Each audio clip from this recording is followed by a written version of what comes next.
I am shipwrecked. At length all things were ready for the voyage, and I went on board the ship. It was just 8 years to the day since I had left my father and mother and my pleasant home in good old York. I felt that I was doing a foolish thing, but I did not dare to say so. The wind was fair, the sails were spread. Soon we were out to sea. For several days the weather was fine. The ship sped swiftly on her way, and every one was happy and hopeful. Then a great storm came up from the southeast. I had seen many a fierce storm, but never one so terrible as this. We could do nothing but let the ship drive before the wind. Day after day we were tossed by the waves, and day after day we expected the ship to go down. The storm grew fiercer and fiercer. The men gave themselves up as lost. But on the 12th day the wind went down. The waves were not so strong.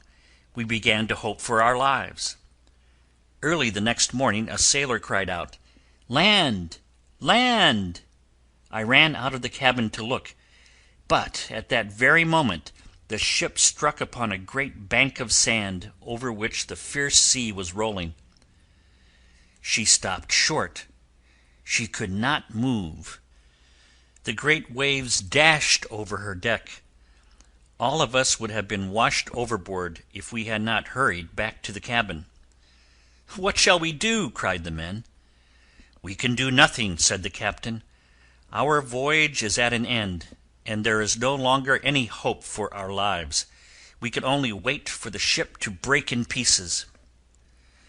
"Yes, there is one chance for our lives," cried the mate. "Follow me."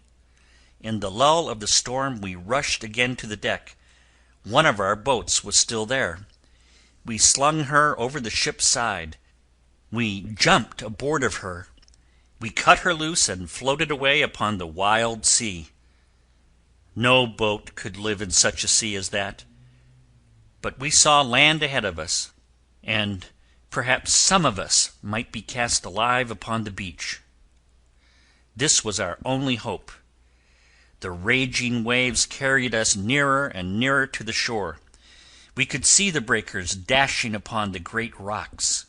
The land looked more frightful than the sea.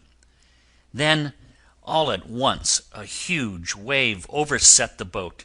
We had no time to speak or think. We were thrown out into the raging sea. We were swallowed up by the waves.